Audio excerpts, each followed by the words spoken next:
My name is Sarah, and at 30 years old, I've built a life in Atlanta's tech scene as a marketing coordinator. My coworkers know me as the meticulous one, the woman who checks every email 3 times, the one who stays behind after hours to polish campaigns until they gleam. To most people, that probably looks like ambition. But to me, it's survival. It's the product of a lifetime spent trying to prove I was enough. Growing up in a modest suburb outside Atlanta, our house was not a home. It was a stage. And Lauren, my stepsister, was always the star. I was the middle child, my mom's second daughter, quiet, awkward, the one people overlooked. Lauren was 4 years older, with curls so perfect they looked sculpted and a smile that could make strangers adore her. She had been born into the role of princess, and my stepdad, her father, made sure she kept that crown polished. When I was 12, I asked if I could try out for choir. I still remember the hopeful flutter in my chest as I told my mom. She didn't even glance up from folding laundry. "That's a waste of money, Sarah. Lauren's got her dance classes already. We can't do everything." Lauren had waltzed in at that moment, twirling in a sparkly practice outfit, and my mom's face lit up like it was Christmas morning. That was the rhythm of my childhood. My request dismissed. Lauren's whims celebrated. There were moments when the cruelty wasn't just neglect. It was sharp, deliberate. In 9th grade, I had a quiet crush on a boy named Jake, the kind who kept his head down in class but had a soft smile that made my stomach knot. I never told anyone, not even my closest friend. But one day Lauren leaned across the dinner table, her voice dripping mock sweetness. "So, Sarah, you like Jake, huh?" My fork froze midair. I couldn't breathe. "Don't look so shocked. You doodle his name all over your notebook. Kind of pathetic, really." 2 weeks later, Lauren was walking down the school hallway, her manicured hand tucked into Jake's arm. She made sure to laugh loudly, flicking her eyes toward me every few steps. At first, Jake looked embarrassed, like maybe he didn't know what game he'd been dragged into. But by the end of that week, he was grinning at her the same way I used to dream he'd smile at me. I told myself it was just teenage drama, that these things passed.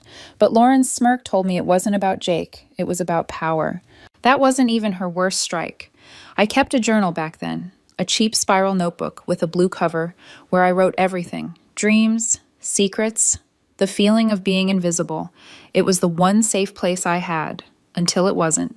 One afternoon, whispers followed me into school like smoke. Kids giggled behind their hands, eyes darting my way. My best friend wouldn't meet my gaze. Then I heard it, my words, my private thoughts about feeling small, about wishing I could just disappear. Lauren had stolen my journal and read it to her friends, turning my pain into a performance. That night, I sat cross-legged on my bed, staring at the shredded remains of my notebook. I had torn it apart myself, unable to bear the thought of anyone else reading it. My mom came in, saw the scraps, and sighed like I was being dramatic. "Lauren's just teasing. Don't be so sensitive." Teasing. That was the word they always used, as if Lauren's deliberate cruelty was harmless fun. I bit my tongue until it nearly bled, because what else could I do? If I protested, I was jealous. If I cried, I was weak. So I learned to shrink. But shrinking has a cost. By high school, I started holding myself back in ways I didn't even realize. When I earned top grades, I would hide them, afraid my stepdad would scowl and say, "Don't rub it in, Sarah. Let Lauren shine." When I sang alone in my room, I did it softly, almost a whisper, so no one could accuse me of wanting attention. Every year, Lauren's spotlight grew brighter, while mine flickered dimmer. One memory still burns. I had just come home with a history exam, 100% scrawled across the top. My teacher had written, "Brilliant work." For a moment, I felt like maybe I mattered. I held that paper out like an offering. "Mom, look, She cut me off with a sharp sigh. "Sarah, don't brag. It's not cute. People won't like you if you act like you're better than your sister." My stepdad didn't even glance up from his newspaper. "She's right. Don't push it." I slipped the paper back into my folder, face burning, and swore to myself that I'd stop reaching for their approval. Years later, I'd come to realize that silence, that habit of swallowing my victories and my pain, would follow me everywhere. Even into adulthood, even into the day Lauren decided to sabotage the most important moment of my life.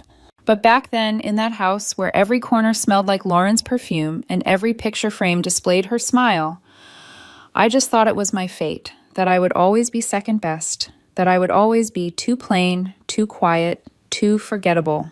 Sometimes late at night, I'd stare at the ceiling and whisper questions no one answered. Why wasn't I enough? What did I do wrong? My chest would ache with the silence. And somewhere down the hall, I could hear Lauren's laughter, ringing like victory. I didn't know then how much those nights were shaping me, how the quiet child in the shadows would one day stand at the center of her own storm, how the pain of being unseen would drive me to fight harder and sharper than anyone expected. But for now, I was just Sarah, the invisible daughter, learning to survive in a family where love was rationed, and I was always last in line. By the time I reached my teenage years, Lauren's reign in our family had evolved from unspoken favoritism into something more pointed, almost like a game she enjoyed playing. If I had a small spark of joy, she seemed determined to snuff it out. If I earned even the faintest scrap of attention, she found a way to turn the spotlight back to herself. I wasn't oblivious. I noticed patterns. When I was 15, I begged my mom to let me join the art club after school. Drawing was the one thing that calmed me, the one thing I thought might be mine. She didn't even hesitate. No, Sarah, we're not wasting money on that. Lauren's pageant coaching is expensive enough. I remember standing there with my sketchbook pressed to my chest, hearing the finality in her voice. My mom didn't even look at me. She was flipping through one of Lauren's sparkly costumes, checking for loose sequins. Lauren peeked around the corner, smirking. Art club? That's cute. But let's be real, Sarah. What would you even draw? Sad little doodles about how invisible you are? She tossed her hair, and my stepdad chuckled like she'd told a harmless joke. But I saw the glint in her eyes. She wanted me to hear it, to feel the sting. And I did. Even when I stopped asking for things, she found new ways to remind me I didn't measure up. One semester, I worked relentlessly, staying up late, studying under the warm yellow glow of my desk lamp, determined to prove myself. I ended up with the highest score in the entire class on a history exam. My teacher pulled me aside and said, "Sarah, you're going to do great things if you keep this up." That praise carried me home like a shield. But when I showed my mom, holding out the paper as if it was something precious, she frowned. "Sarah, don't brag. It's not cute. You don't want people thinking you're better than Lauren." My stepdad didn't even glance away from his TV. "She's right. You're not doing yourself any favors." I felt the pride drain out of me, leaving only that familiar, hollow ache. That night, I sat in my room and made a decision that haunts me to this day. I'd stop trying. I wouldn't let myself shine, because in our house, my light only made their glares sharper. I began letting small things slide on purpose, missing questions on tests, keeping my head down in class. Betraying myself felt safer than enduring their disappointment. Lauren didn't just bask in their attention, she wielded it. She had learned early that our parents would defend her no matter what, and she used it like a weapon. By the time we were both in high school, her cruelty was calculated. If I made a friend, somehow she'd charm them away. If I showed interest in a boy, she swooped in with effortless confidence, flashing her smile, brushing her hand against his arm, leaving me standing in the shadows. There was one night I'll never forget. A Friday football game. I had finally convinced a classmate, Melissa, to sit with me in the bleachers. We laughed about the marching band, shared a soda, and for a fleeting moment, I felt almost normal. Then Lauren appeared, flanked by two of her pageant friends, their hair curled to perfection. She leaned down, her voice syrupy sweet. "Melissa, didn't know you hung out with Sarah. You should sit with us." Melissa glanced at me apologetically, but she went. Everyone always went. I sat there alone, watching Lauren hold court in the crowd, my throat burning with unshed tears. Later that night, I asked her why she did it. She shrugged. "People want to be around me, not my fault." Then she added, her smile sharp, "Maybe if you weren't so boring, they'd want you too." Each betrayal stacked upon the last, heavy bricks in a wall between us. But the cruelest part wasn't her. It was that my parents either ignored it or excused it. Once I tried telling my mom that Lauren had stolen my friend, spreading rumors to make sure no one wanted to sit with me at lunch. My mom barely looked up from her phone.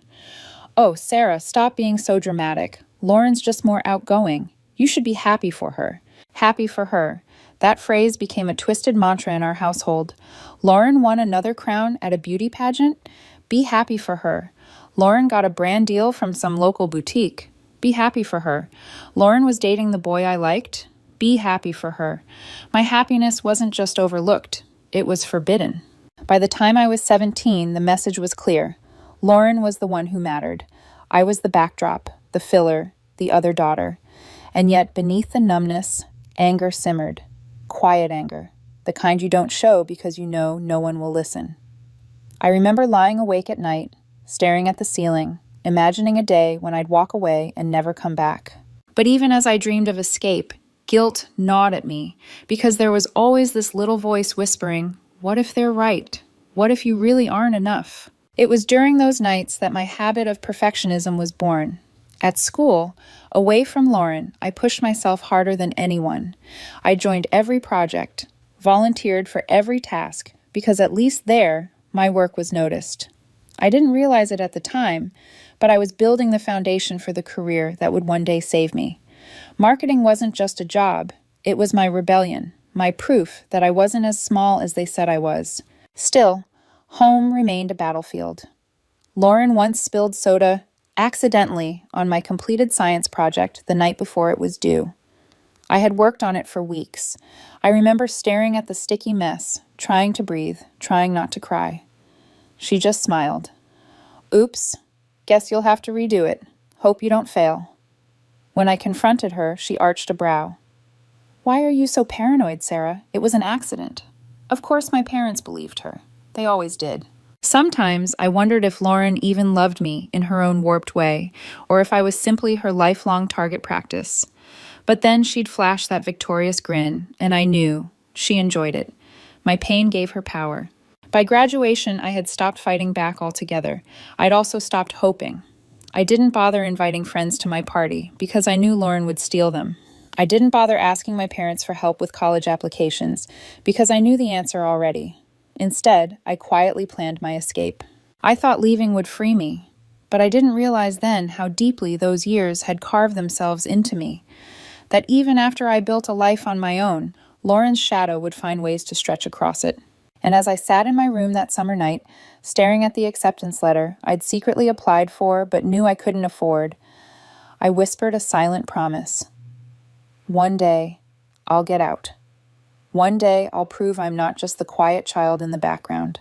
I'll prove I was worth something all along. What I didn't know was that the path out would be paved with its own betrayals that would make even Lauren's games look small. The summer after high school should have been a season of excitement, of planning for the future. For me, it was just another reminder of the invisible line drawn between Lauren and me. She was showered with gifts for her college move-in, new laptop, endless outfits, even a car with a shiny red bow tied across the hood. I remember standing on the driveway that morning, watching her drive away with my parents waving proudly behind her, their faces glowing like she was the first woman ever to go to college. I stood off to the side, clutching my worn-out backpack, my acceptance letter to Georgia State folded inside like a secret. They hadn't even asked about it. My stepdad's voice from weeks earlier still rang in my ears. College? We're not made of money. You'll figure it out. My mom had nodded, distracted, scrolling on her phone. I didn't press further. What was the point?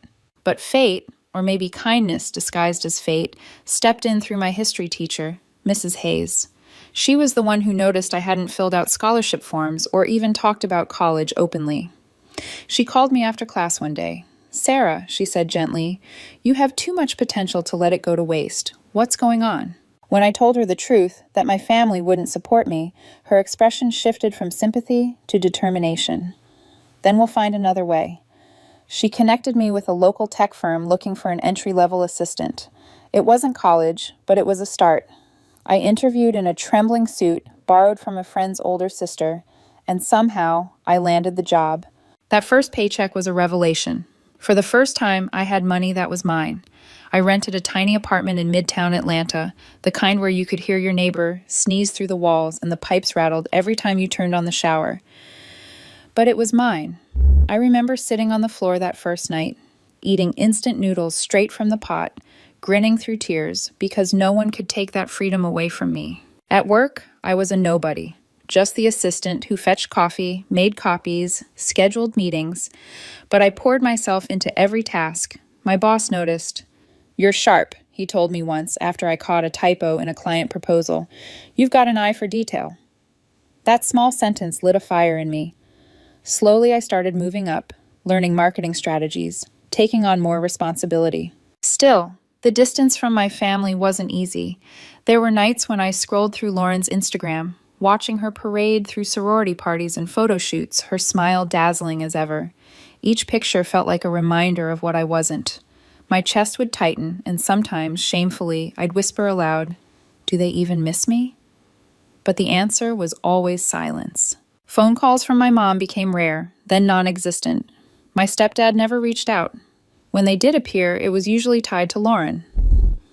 "We're all going to see Lauren compete in another pageant. Wish you could come." Or, "Lauren's working with a brand now. Isn't that exciting?" They never asked about my job, my apartment, my life. I tried not to let it crush me, but late at night, staring at the ceiling of my cramped studio, the ache of abandonment was sharp. One winter, I ran into Lauren at a shopping mall. I hadn't planned it. I was leaving after buying a clearance winter coat, and she was stepping out of a boutique, her arms loaded with bags. She spotted me before I could slip away. "Sarah?" Her tone was surprised, not warm. She glanced at my coat, at the cheap plastic bag in my hand, and smirked. "Still, doing your little office job?" I clenched my jaw. "It's more than a little job. I'm moving up." She tilted her head, pretending to think. Cute. Well, maybe one day you'll get to wear something better than bargain bin clothes." She laughed, her bracelets jingling, and walked away, her heels clicking like applause. That night, I sat on my bed, fists balled. For the first time, anger burned hotter than hurt. I whispered to myself, "I will make something of myself, with or without them." That vow became my anchor. Over the next few years, I clawed my way up the ladder. Assistant turned into coordinator. Coordinator turned into lead on smaller campaigns. I stayed late, studied marketing blogs, and saved every dime I could. While Lauren flaunted her glamorous image online, I was building something real, even if no one in my family cared. But independence had a lonely edge. Holidays were the worst. Thanksgiving dinners were just me with takeout on the couch, watching other people's families laugh on TV.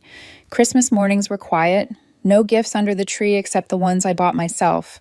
I told coworkers I didn't mind, that I liked the peace, but inside there was a small, stubborn part of me that still wished for a phone call, an invitation, something. Then came the night that shifted everything. I was at a networking event, one of those crowded, buzzing hotel ballrooms where everyone shakes hands too hard and tosses business cards like confetti. I almost didn't go. I hated being the awkward one on the edge of the room, but that's where I met George. He wasn't like the others, slick with rehearsed pitches. He had a quiet confidence, the kind that made me breathe easier. We started talking about work, then about Atlanta, then about everything else. By the end of the night, I realized I hadn't checked the clock once. When he asked if I wanted to grab coffee sometime, I said yes before doubt could creep in. Coffee turned into dinner. Dinner turned into weekends spent exploring the city. He teased me about my obsession with sweet tea, listened when I rambled about marketing strategies, and looked at me like I was more than enough, like I'd always been enough. For the first time, I felt seen in a way my family never allowed. But even with George, the shadows of my past lingered. When he asked about my family, I deflected. "We're complicated," I'd say, forcing a smile. He didn't push, but I could see the questions in his eyes. And deep down, I knew those shadows weren't done with me yet. Because families like mine don't just fade into the background. They find ways to pull you back in. And Lauren, she was far from finished with me. Falling in love with George was like stepping into sunlight after years of living in shadow. He wasn't flashy, not the type to command a room with arrogance like Lauren or William would later do. Instead, his confidence was quieter, steadier, the kind that made you feel safe just by standing next to him. We met at that networking event, but it didn't take long before coffee dates turned into dinners, and dinners into weekends spent walking through Piedmont Park or cooking together in his apartment. I remember one night in particular, we were sitting on his small balcony, the city buzzing below us, when he turned to me and said, "Sarah, I don't know why, but when I'm with you, everything feels real, like I can finally breathe. For someone who had spent her life being overlooked, those words were like water to a parched soul. George wasn't just kind, he was intentional. He paid attention. If I mentioned liking a certain type of tea, it would show up in his kitchen the next week. If I sighed after a long day, he'd show up at my door with takeout and a grin. And yet the more he loved me, the more nervous I became, because sooner or later he would ask about my family. It happened one evening over dinner at his place. He was stirring pasta sauce, the rich smell filling the air, when he asked casually, "So, when do I get to meet your family?" I froze, the fork in my hand suddenly heavy. "They're complicated." He turned, brows raised. "Complicated how?" I forced a smile. "Let's just say they're not exactly like yours." Because his family was the opposite of mine. I met them a few months into our relationship, and it was like stepping into another world. His parents lived in a warm, inviting house in Buckhead, walls lined with family photos that radiated love. His mother hugged me like she'd been waiting for me all along. "Sarah, you make George so happy," she said, her eyes kind and earnest. His father, a respected businessman, shook my hand firmly. "Welcome to the family," he said, clapping George on the back. "You've got good taste, son." I almost cried right there, but then his dad added, "We'd love to meet your family too, Sarah. Bring them over sometime." Panic bloomed in my chest. I laughed weakly, murmuring something vague about timing. Inside, though, I was spiraling. How could I explain to these generous, open-hearted people that my family had never embraced me the same way? That if they met my mom, my stepdad, and Lauren, they'd see a version of me I didn't want them to see. The invisible daughter, the overlooked one, the second best. Later that night, George noticed my silence. We were sitting in his car, the engine idling softly, when he reached over and squeezed my hand. "Hey, you don't have to tell me everything now, but just know, whatever it is, I can handle it. We can handle it." His words should have eased me, but instead they stirred something else, fear. Because deep down, I knew my family wasn't finished with me. They never really were. The proposal came a year later, on a quiet evening near the Chattahoochee River. The sun was setting, painting the sky with streaks of pink and orange. George knelt on one knee, holding my shaking hands. "Sarah, it's you. It's always been you," he said, his voice steady, his eyes full of certainty. Tears blurred my vision as I whispered, "Yes." In that moment, all the years of being unseen seemed to fade. For once, I felt chosen. We celebrated with his family, who embraced me like their own. His mother clasped my hands, her smile radiant. "Oh, Sarah, this is wonderful. You'll be our daughter now." His father poured champagne, toasting to our future. The room was filled with laughter and warmth, a stark contrast to the cold dinners of my childhood. But beneath the joy, dread lingered, because I knew I had to tell my family. The day I drove to my mom's house, my chest was tight with hope and fear. The Atlanta suburbs hummed with cicadas, the air thick with summer heat. I pulled into the driveway and saw the familiar sight. My mom in the kitchen stirring barbecue ribs, Lauren's favorite dish, of course, while my stepdad scrolled through his phone in the living room. Lauren herself was sprawled on the couch, eyes glued to her screen. I took a deep breath. "I'm engaged," I said, my voice trembling but clear. "George's family wants to meet you." My mom barely glanced up. "Sounds like a lot of work," she muttered, wiping her hands on a towel. Lauren snorted without looking away from her phone. "What? To your little office guy? Pass." My stepdad finally grunted, eyes still on the TV. "Congrats, I guess." I stood there, the silence heavy, my heart pounding. I tried again. "We're hosting a dinner at Porter's Steakhouse, my treat. It would mean a lot if you came." At the mention of Porter's, Lauren's head snapped up. "The one with the truffle fries? I'm in." My parents exchanged a glance, and my stepdad shrugged. "If Lauren's going, we'll come." The shame burned hot in my chest. They weren't coming for me. They were coming for the food, for Lauren. I walked out of that house with a smile plastered on my face, but inside, I was splintering. That night, George noticed my silence again. We were lying in bed, the ceiling fan whirring softly above us. He pulled me close. "Sarah, what happened?" I whispered into the darkness. "I feel like I have to bribe my family just to show up." He kissed my forehead. "Then let them. We'll show them what real love looks like." I wanted to believe him. I wanted to believe love could cover all the cracks in my past. But deep down, I sensed something else. My family wasn't just uninterested, they were dangerous, because Lauren wasn't the type to let me have even one moment in the sun. And soon she would prove it. Porter's Steakhouse was the kind of place where every detail whispered wealth. The low amber lighting, the polished mahogany tables, the waiters in crisp white shirts gliding silently between booths. George had picked it carefully, wanting to create a setting where his parents could meet mine without distraction. But as we waited at the table, his hand gently resting over mine, I couldn't shake the dread curling in my stomach. When my family finally arrived, they didn't walk in like guests eager to celebrate. They sauntered in like critics ready to judge. My mother's eyes darted over the chandeliers, her lips pressed tight with a satisfaction she didn't bother to hide. My stepdad muttered something about finally some real food as he slid into the seat. Lauren trailed behind, already snapping selfies with her phone, pursing her lips just so. George's parents stood to greet them warmly. His mother extended her hand. "We're so glad you could join us. I've heard so much about you." My mom gave a tight smile, barely touching her hand. "We almost didn't come. Busy schedule. But Porter's is worth the trip." I saw George's mom hesitate, her smile faltering before she quickly recovered. She sat back down, grace unbroken. My chest ached at the sting of embarrassment, but it was only the beginning. As menus were passed around, George's father tried to make conversation.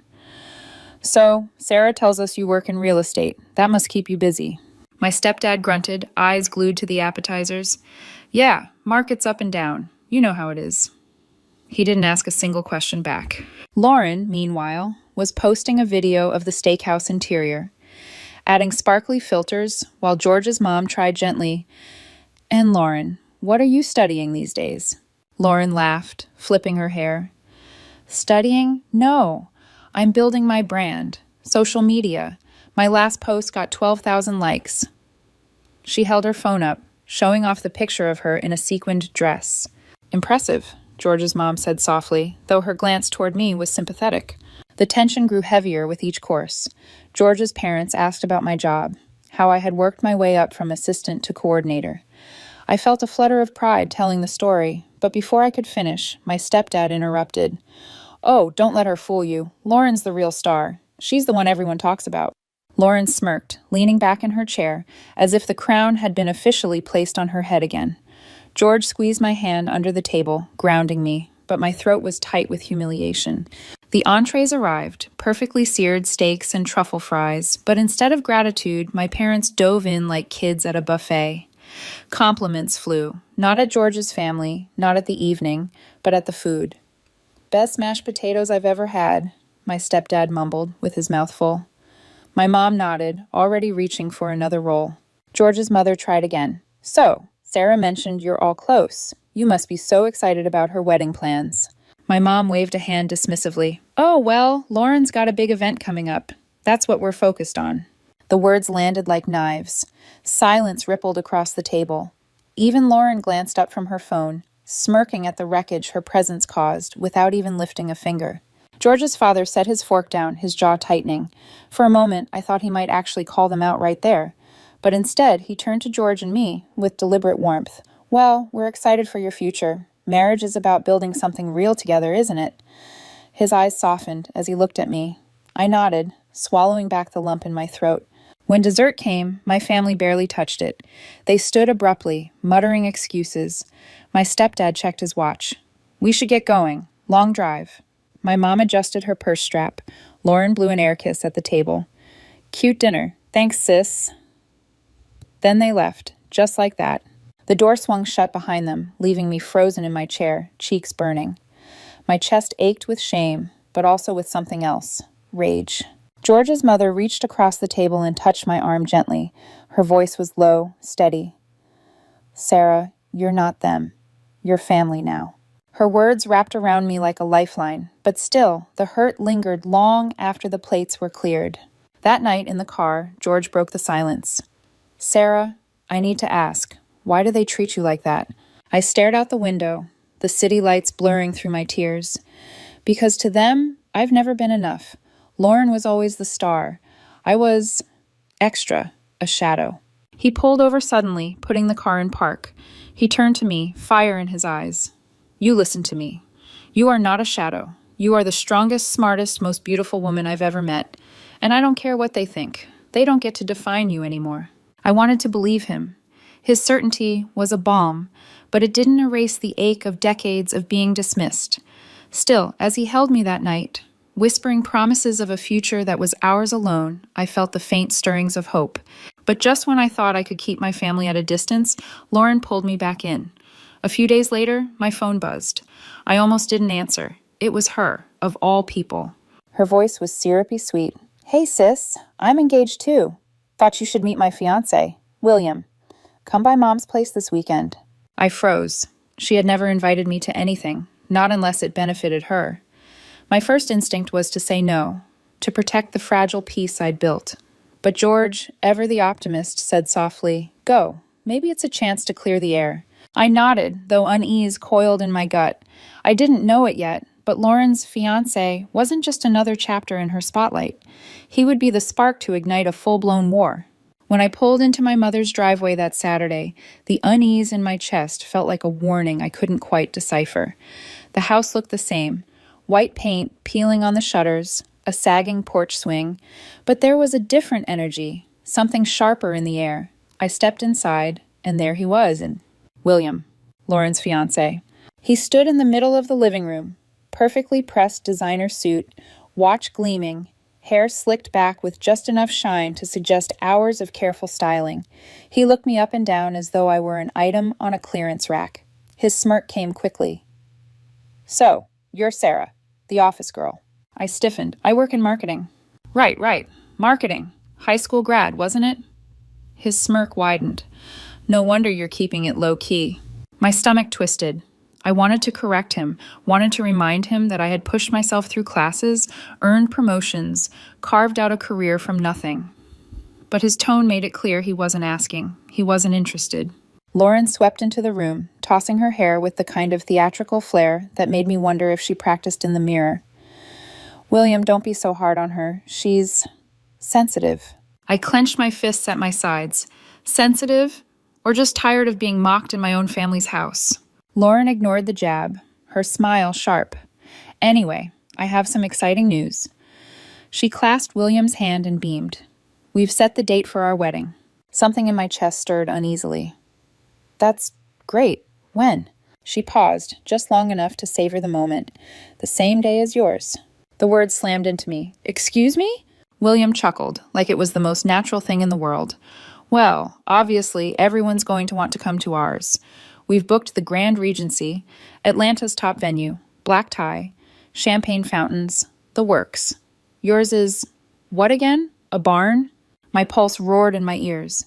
You planned your wedding on my date, on purpose? Lauren tilted her head innocently. Dates book up fast. What was I supposed to do? Besides, Sarah, let's be honest. Our family will want to be at mine. It's bigger, it's better. Yours is cute, intimate. She smiled sweetly. No hard feelings, right? I felt the old ache rising, the ache of being dismissed, overshadowed, erased. But beneath it was something else, fire. George's voice echoed in my memory from nights before. You are not a shadow. I straightened, my voice shaking but clear. You can try to steal the spotlight, Lauren, but this time you won't win. Her smile faltered, just for a second. Then she leaned close, whispering so only I could hear. You've never won, Sarah, and you never will.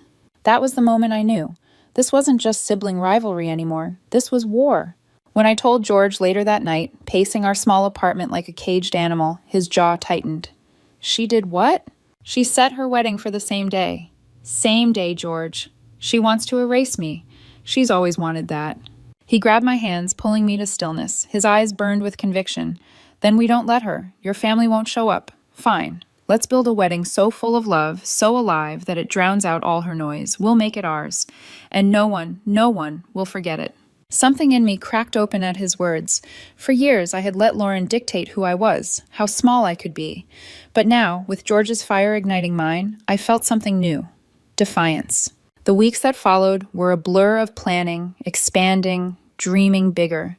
What had been a small barn celebration turned into something magnificent.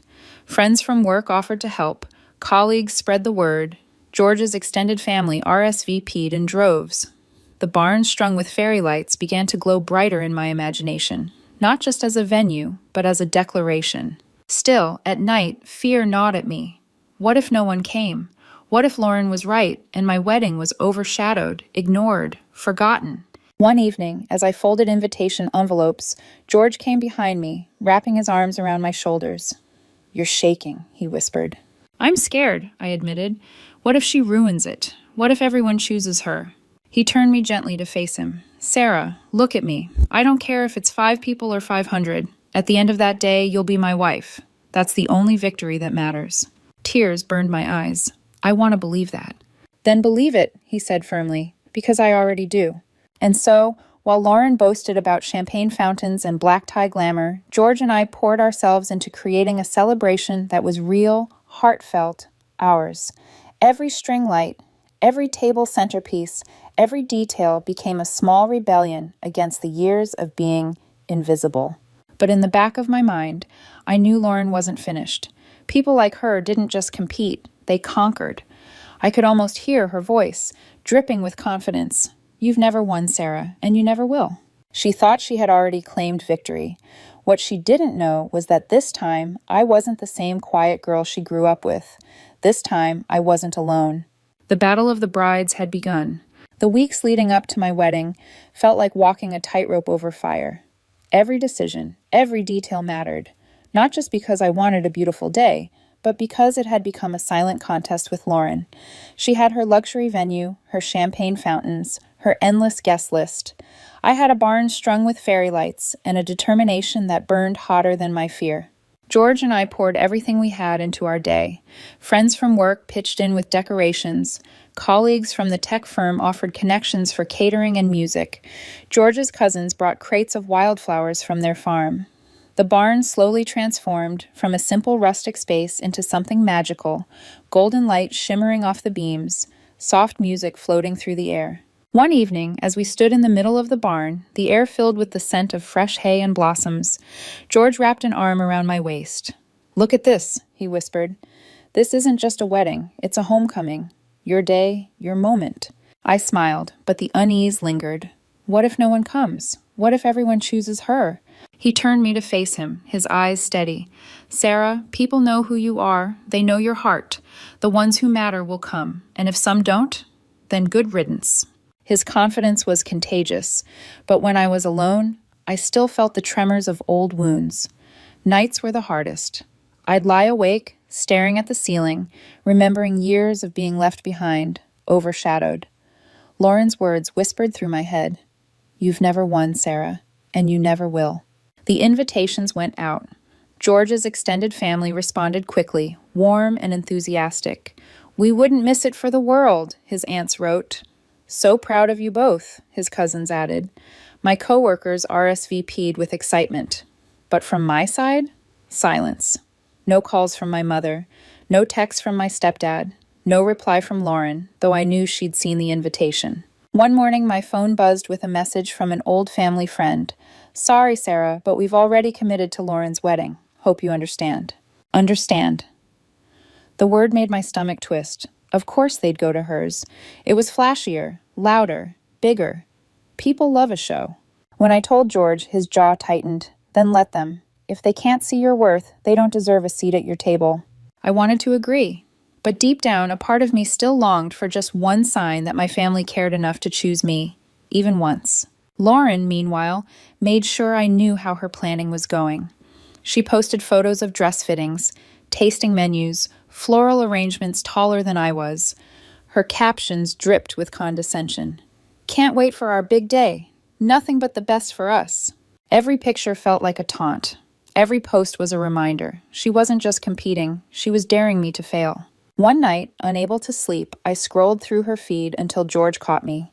He gently took the phone from my hand.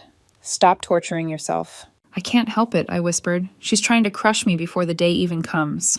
He kissed my forehead. "Let her try. Because when the music starts and you walk down that aisle, no one will even remember she exists." I clung to his words, but unease still lingered like a shadow. 2 weeks before the wedding, I overheard something that made my blood run cold. At work, a colleague mentioned she had been invited to Lauren's event. "But honestly," she whispered to another coworker, not realizing I was nearby, People are saying her fiancé William is a little shady, bragging about connections he doesn't have. Some are second-guessing going. My heart pounded. Could it be true? Could Lauren's picture-perfect facade already be cracking? That night, I told George. He frowned. Even if her wedding falls apart, don't count on her letting go of you. If anything, she'll fight harder. She's not just after a perfect wedding, she's after you. She wants to prove you'll always be beneath her. His words sent a chill through me. Because deep down, I knew he was right. Lauren didn't care about the marriage. She cared about winning, about making sure I stayed small. And so, I prepared myself, not just for vows and flowers, but for battle. I rehearsed what I would say if she showed up at my wedding. I imagined her walking through those barn doors in her smug perfection, and I swore to myself that this time I would not shrink. The night before, as fairy lights flickered across the barn and final touches were put in place, George and I stood together in the empty aisle. The scent of fresh-cut flowers filled the air. He took my hands, squeezing gently. Tomorrow, Sarah, everything changes. This is your story now, not hers. I nodded, heart pounding, but even as his words wrapped around me like armor, a whisper curled through my chest. Because I knew Lauren. And I knew if there was a way to steal my day, she would find it. The morning of my wedding dawned bright and golden, the kind of day that felt like a blessing. Sunlight streamed through the barn's wide doors, glinting off the strings of fairy lights that twinkled like stars even in daylight. Friends bustled around me, pinning flowers to tablecloths, arranging last-minute decorations. George's cousins laughed as they stacked crates of wildflowers by the entrance, filling the air with color and fragrance. I stood in front of the mirror, my dress cascading in soft ivory folds, my hands trembling as I adjusted the veil. For a moment, I couldn't breathe. This was it, the day I had dreamed of, the day I had fought for. Yet somewhere beneath the joy was a knot of fear, whispering Lauren's name. George found me before the ceremony. He knocked softly on the dressing room door and peeked in, his smile wide, his eyes warm. "Ready, my love?" I laughed shakily. "Ask me after I walk down that aisle." He kissed my forehead, steadying me. "You're going to be breathtaking, and no one can take this from you." His words steadied me as I stepped into the barn.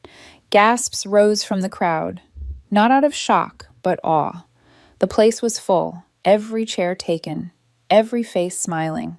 Friends from work, George's extended family, even clients I had impressed over the years. Applause erupted as the music swelled, and I walked toward George, his eyes locked on mine, tears shimmering in his gaze. The ceremony unfolded like a dream. His vows made me laugh and cry all at once, his voice breaking just enough to make the room feel intimate, sacred. When it was my turn, my voice shook, but the words poured out, my promise to love him, to never let the shadows of the past dim what we were building together. By the time the officiant pronounced us husband and wife, the barn erupted in cheers. George kissed me, and for a moment, it felt like the universe had rewritten my story. The reception burst into life with music and dancing. A local band, friends of George's dad, filled the air with Southern charm. Guests piled plates with barbecue and fresh bread, laughter echoing off the rafters. For the first time in years, I felt surrounded by love, by people who chose to be there. And then the doors opened. Silence rippled through the crowd. Lauren walked in, wearing her wedding dress. White satin, bejeweled bodice, veil trailing behind her like a declaration of war. On her arm was William, looking smug but uncertain, scanning the crowd. My parents followed, my mother plastering on a smile, my stepdad adjusting his tie as if they owned the place. My heart hammered in my chest. George squeezed my hand, grounding me. "Do you want me to have them removed?" he whispered. "No," I said, my voice low but steady. "Not yet." I walked across the dance floor, the crowd parting in hushed shock. "What are you doing here?" I asked, my voice ringing louder than I intended. Lauren smirked, tossing her curls. "Heard your little reception was happening. Had to see it for myself. Thought it might be cute." William scanned the barn, his smirk faltering as he realized just how full it was. "This is bigger than I thought," he muttered under his breath. George's father stepped forward then, his presence commanding. "Funny seeing you here," he said coolly. William's face paled. "Mr. Lewis, why are you here?" George's father raised an eyebrow. "It's my son's wedding. Where else would I be? Unlike some folks, I show up for family." The words landed like thunder. Guests shifted, whispers buzzing. William stammered, I didn't know. I mean, Lauren picked the date. Lauren's eyes widened. Don't you dare throw me under the bus. You were the one who thought it'd be hilarious to overshadow her. Their argument ignited right there in front of everyone. You said she was pathetic, William snapped. And you said this would make us look powerful, Lauren shot back, her face flushed, her voice rising to a shriek. The crowd gasped, some guests covering their mouths, others openly staring. A few even laughed quietly at the spectacle. I felt my parents inching toward me, desperation written on their faces. My mother forced a smile. Sarah, we always knew you were the reliable one, she said, as though those words could erase years of neglect. I looked her in the eye, my voice steady, my heart pounding. Save it. You're not welcome here. Her smile cracked. My stepdad shifted uncomfortably, glancing toward the exit. For the first time, they looked small, like people who had finally lost control of their narrative. George nodded subtly to the venue staff, who stepped forward with firm politeness. We'll show you out. Lauren shrieked as William tried to drag her toward the door, still snapping at each other. My parents followed quickly, my mother's face red, my stepdad muttering under his breath. The doors closed behind them, and a beat of silence hung in the air. Then George lifted my hand, kissed it, and the crowd erupted in cheers louder than before. The band struck up again, music roaring to life. Guests clapped, laughed, and danced harder, as if determined to drown out the chaos that had just stormed through. George pulled me into his arms, spinning me on the dance floor, his laughter in my ear. See, he whispered, they can't touch this. I pressed my forehead against his, tears spilling down my cheeks, not from pain, but from release. For the first time, I felt free. The night blazed on, brighter than ever. But in the back of my mind, one truth lingered. Lauren's attempt to steal my day had backfired spectacularly, and though she had walked out humiliated, her downfall was only beginning. The morning after the wedding, sunlight streamed through the curtains of our little apartment. My dress hung crumpled over a chair, shoes kicked into the corner, flowers scattered across the counter. My body ached from dancing, but my heart was light in a way it had never been before. George stirred beside me, kissed my hair, and whispered, "Wife." I laughed into his chest, "Husband." The night before replayed in my mind. The vows, the laughter, the way Lauren had stormed out in her wedding dress like a bitter queen stripped of her crown. For years, I had dreamed of standing taller than her, of finally proving I was more than the invisible daughter. But as I lay there, wrapped in George's arms, I realized it wasn't about her at all. It was about me. About finding a place where I was enough without needing anyone else's approval. Still, the fallout came quickly. By Monday, whispers had spread across Atlanta's circles. Lauren's wedding, the one she had painted as a glittering spectacle, was a disaster. Half the seats were empty because so many of William's business contacts had chosen to attend ours instead, loyal to George's father. The carefully planned glamour crumbled into chaos, with guests muttering about the awkward tension, the forced smiles, the way Lauren's voice carried when she snapped at William in the middle of the dance floor. Worse, William's reputation took a hit. The night at my reception had revealed him for what he was, small, insecure, desperate to climb on the shoulders of others. His bragging about deals he never made caught up with him. Within weeks, he lost a promotion he'd been chasing. His company no longer saw him as polished, but reckless. As for Lauren, her perfect image cracked. Social media buzzed with photos of her storming out of my barn, her dress dragging through the dirt, her face twisted in fury. People laughed. Sponsors pulled back. Her carefully curated brand, built on the illusion of control, began to unravel. I should have felt triumphant. For so long, I had craved this moment. The day when her cruelty would catch up to her. And yet when the calls started trickling in, it wasn't triumph I felt. First, my mother. Her voice was unusually soft. "Sarah, can we talk?" I hesitated, the phone hot against my ear. "What is it?" "We didn't know. Lauren's wedding would fall apart like that. We should have been there for you." Anger flared sharp and sudden. "You had a choice, and you chose her, again." "Sarah, please," she whispered. "You're the reliable one. We need you." That word, reliable, cut deeper than any insult. It wasn't love, it was utility. It was a plea for me to clean up the mess they had made. I steadied my voice. Not anymore. I'm not your fallback. I'm not your shadow. I'm done. And for the first time, I hung up on her. My stepdad tried once too, his voice gruff, defensive. You don't understand, Sarah. We invested so much in Lauren. You thought wrong, I said, cutting him off. You chose her every time, and now you're paying the price. Don't call me again. The silence afterward was deafening, but freeing. George and I left for our honeymoon a week later, driving down to the Georgia coast. The ocean stretched wide and endless, gulls wheeling overhead, waves crashing against the sand. We walked barefoot at dawn, shrimp and grits warming our hands, laughter rising like a balm after years of heaviness. One evening, sitting by the shore, George looked at me with quiet intensity. You know, you don't have to carry them anymore. Their choices don't define you.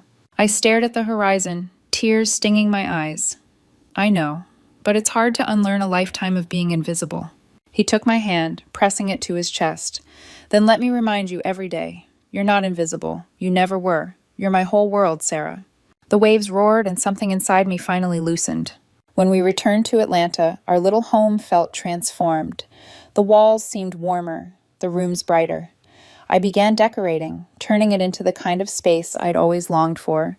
Shelves lined with books, cozy blankets draped over the couch, flowers in jars on the kitchen table. It was small, imperfect, but it was ours. Every day, I woke up beside George, surrounded by love that didn't have to be earned or begged for, and slowly, the ache of the past began to fade.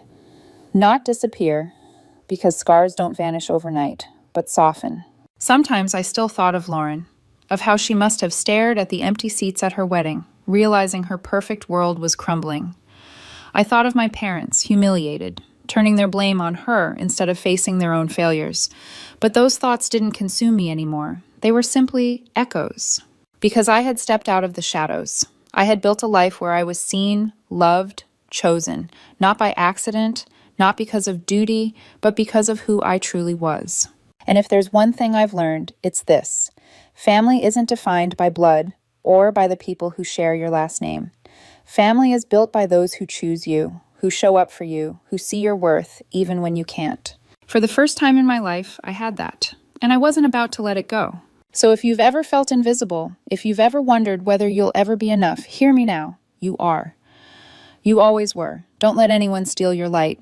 Build your own family, your own story, your own life. Because freedom isn't just walking away from those who hurt you. It's stepping fully into the love that was waiting for you all along. And on that barn floor, under those fairy lights, with George's hand in mine, that's exactly what I did.